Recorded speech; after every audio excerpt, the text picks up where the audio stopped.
opaque community of FCT.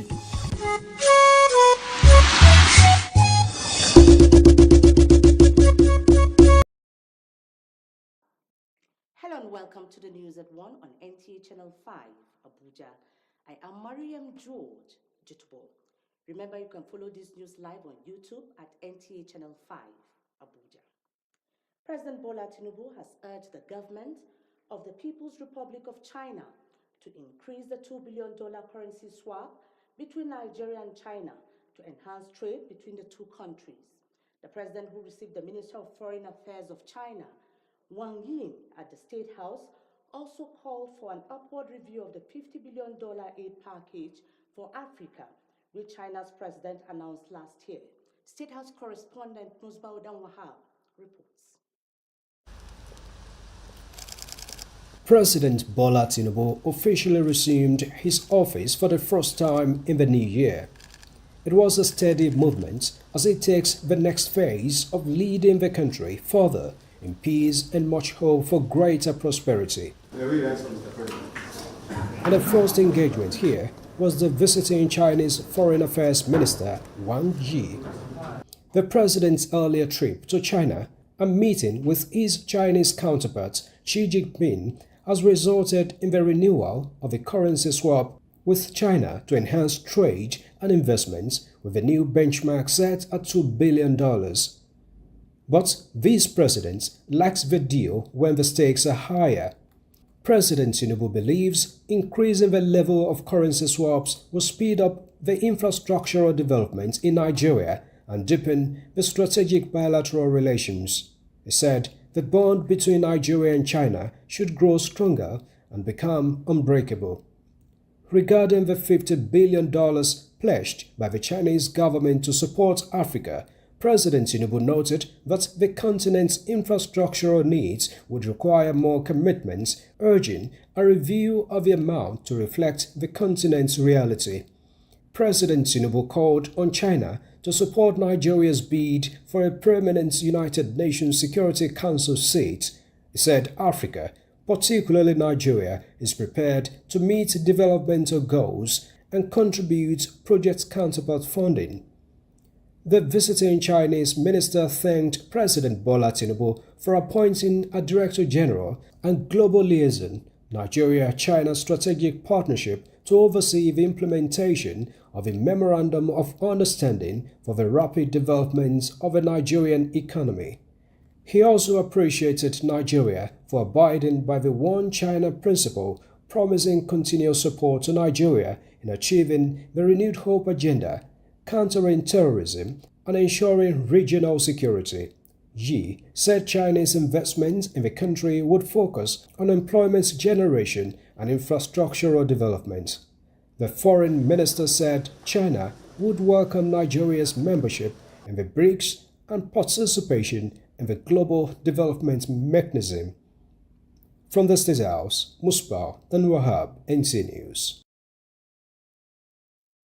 Meanwhile, President Bola Tinubu has decorated his aide-de-camp, Nuruddin Yusuf, with his new rank of colonel in the Nigerian army. Again, State House correspondent Musbaudan Wahab reports that service chiefs attended the decoration ceremony at the State House. Meet the man that takes every step with the president in official engagements.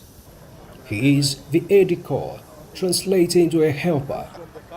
The ADC provides security and protects the president and his family in collaboration with men of other security agencies. As one of the closest aides to the president, the ADC also has additional responsibilities. These include attending to the personal needs and other matters of the president regarding his functions as the Commander-in-Chief of the Armed Forces. These functions Nuruddin Yusuf has been performing since the inception of President Bola Tinubu in 2023, home and abroad. Lieutenant Colonel. This day, Lieutenant Colonel Yusuf would be decorated with his new rank as due and approved by the Nigerian Army.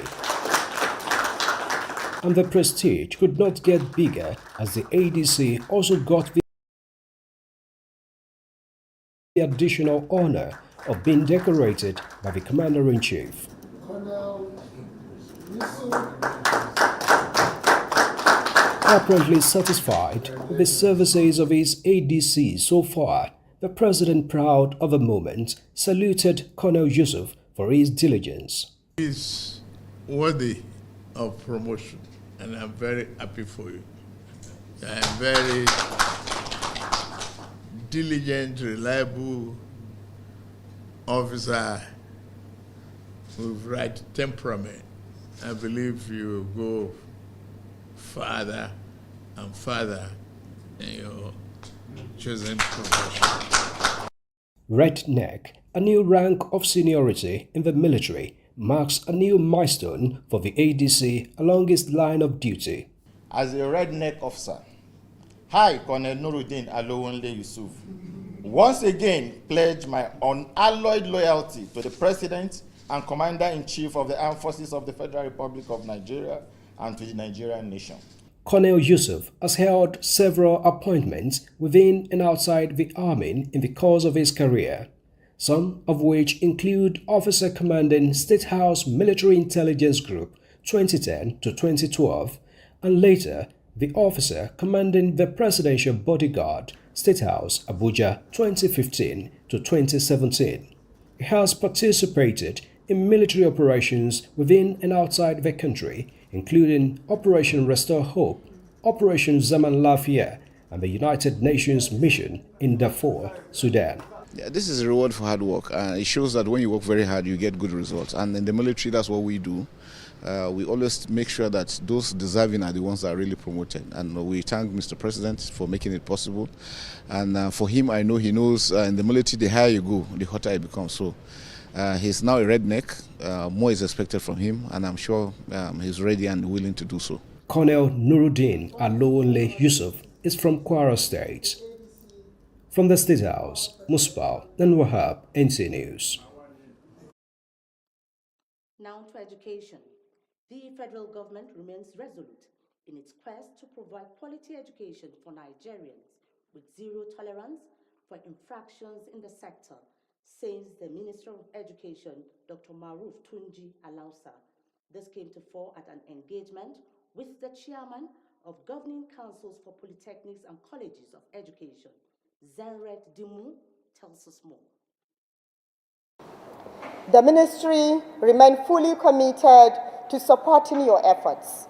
We are ready to listen to your concerns, deliberate on them, and at the same time work together to propose solutions, sustainable solutions.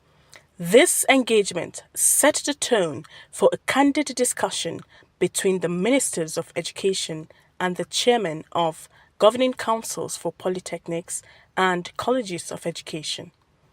The goal is to evaluate the operational activities of these institutions, focusing on fortifying their distinct and invaluable roles in producing skilled manpower, exceptional innovators, and educators for the economy. There are some limitations here and there when it comes to the powers of a board in respect of powers of a commission. I happen to have privilege of making law, and I know the slight differences that exist. We wish to also inform you that we have been inundated about the lack of budgetary head, Accountability and high standards in the sector, highlighting the importance of delivering quality services and maintaining integrity within educational institutions. And infrastructure development.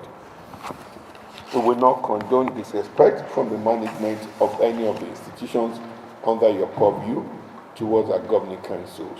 The ministry's 6-point agenda, according to the minister, is a comprehensive plan addressing critical areas that must be harnessed to drive and achieve the sector's goals. In Abuja, that requires sustained efforts and commitment by all. Despite the efforts by the federal government in ensuring that children go back to school as a fundamental human right, children are still being denied of this right. Sandra Akeme brings us a holistic situation report. In recent years, there have been significant efforts by various bodies to promote education and ensure that every child has access to quality learning.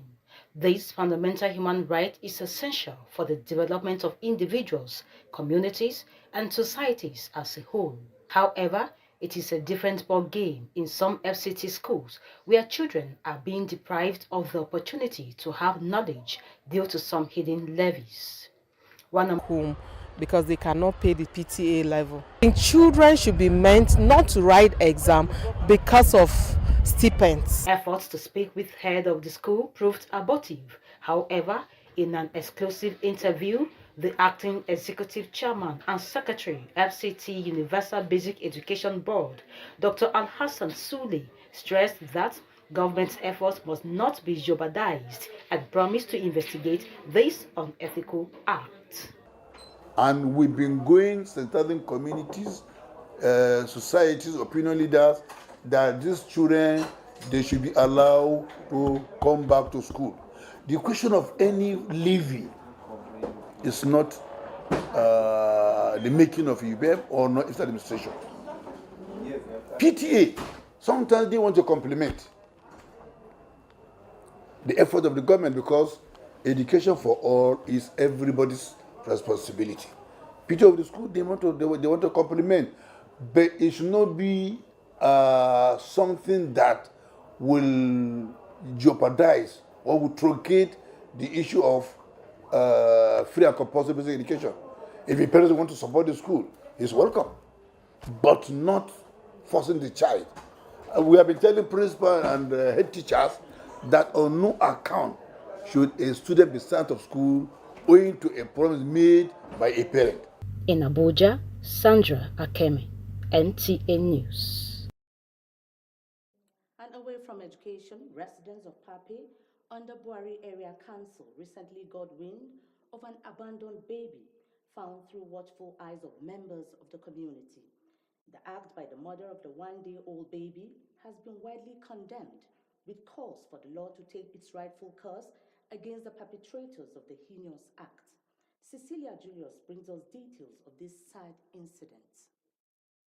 The one-day-old baby was said to have been abandoned by her mother along a bush path near the uncompleted Red Bricks Market in Pape.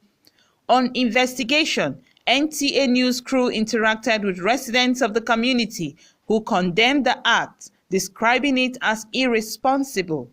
You no good. Anybody wey do no good conscience because you when your mama born you no throw away you. Even though na mistake you do born. Now God give you that pikin. Get people wey their husband have for so many years they never get pikin. You all of a sudden anytime where person born, you no late for pikin for God's side. What I have to say is that you should take the baby and take care of the baby. Even the husband leave her, she can able to cope. You look for a job or she can wash clothes so that she'll take care of. I'm not advised her to leave the baby. Anytime I see problem, you go pass. No the stay, go steady, you go pass. Although the traditional head of the community could not be reached at the time of filing the report, information gathered from members of the community indicates that elders and other community leaders who heard about the sad incident jointly condemned the woman's actions as an anomaly which should be punished as a deterrent to others. The woman has not done a very nice thing. So I don't like the situation because it's an avenue he has created for that married and unmarried people to take that type of line. This thing has been happening, it's not today. But it's not good for a woman to deliver and abandon the child. In the first place, if the woman is married, we know the economic of the country. It is being better. You hold on. Efforts to get the FCT Police Command to speak on the matter proved futile. However, sources at the command who spoke off camera said the case is still being investigated. In the meantime, the child, who has been named Sefia, is said to be in the care of the Social Welfare Authority. NTA will bring details of the case as more information unfolds. In Abuja, Cecilia Julius, NTA News. You're watching the news at 1 on Nta Channel 5, Abuja. Still to come on the news.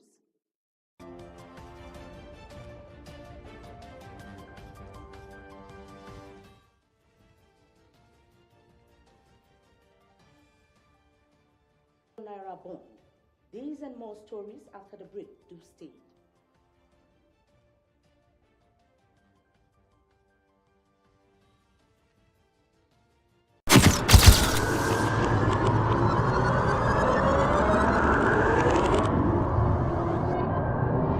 Good evening, glad to have you join us. Thanks for joining us on Weekly News Wrap. Thank you very much for having me. And it is on that note we welcome you to today's edition of the program.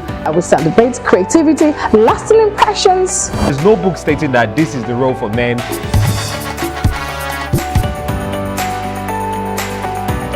On the news. On the news at 7. The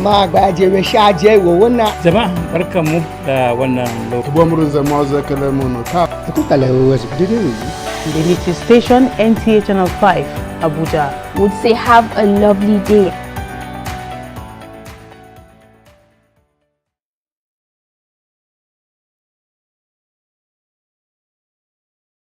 Free from illnesses, infections, and other health-related issues was the goal of the health sector in the FCT in the year 2024. However, it projects improvement of the health indices with a call on government to end medical tourism as well as exit of health practitioners seeking greener pasture. Cecilia Julius reviews activities and challenges of the health sector in the previous year. Massive sensitization and immunization against deadly diseases and infections, coupled with awareness on global hand washing, exclusive breastfeeding, nutrition, and vaccination of target groups in the FCT, especially among the grassroots, were some of the activities embarked on in 2024.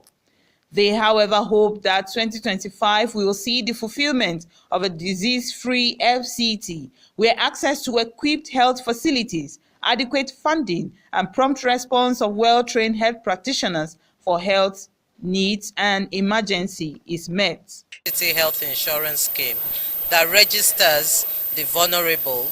All pregnant women were just recently declared free to register on our health insurance scheme, and the baby they give birth to for the first year of its life. All these things affect health outcomes. Recounting the achievements of the just concluded year in the health sector, Acting Director of Public Health, Dr. Dan Gadzama, says plans are underway to improve on the sector with policies already implemented to address challenges. Started community case search for cholera cases and all that. So because of that, we're able to mitigate the impact of cholera outbreaks. Some states recorded cases of over 100 deaths, some 200 and all that. But FCT, we had only, I think, 13 positive cases, and we recorded unfortunately, one mortality.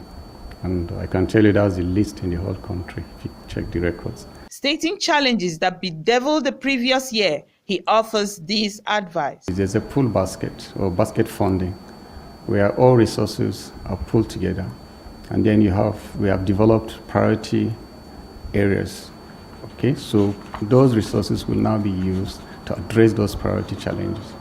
Okay, and that will be used, we're going to do that for the next 3-4 years, and then we review. While appreciating the government for its inputs, Gadzama expresses the hope to ending the exit of health practitioners from the country and health tourism. In Abuja, Cecilia Julius, NTA News. Over now to the business desk for business news. The all-share index concludes trading day January 8, 2025 with notable rise, just as the Security and Exchange Commission announced plans to strengthen its regulatory framework. This is Business News. I am Serafina Okon Omekwe. The Nigerian all-share index concluded 0.80% from the previous days, 0.80% from the previous days of 103.398.32, with investors now eyeing a close above 104,500 points last achieved in the first quarter of 2024. However, despite the positive price movement, trading volume experienced a significant decline, dropping by 42.50%. Volume fell from 1.1 billion shares exchanged the day before to 639 million shares on the occasion. Buoyed by the recent price, market capitalization rose to 63.5 trillion naira, over 13,551 transactions, a notable increase from 63 million naira recorded in prior trading day.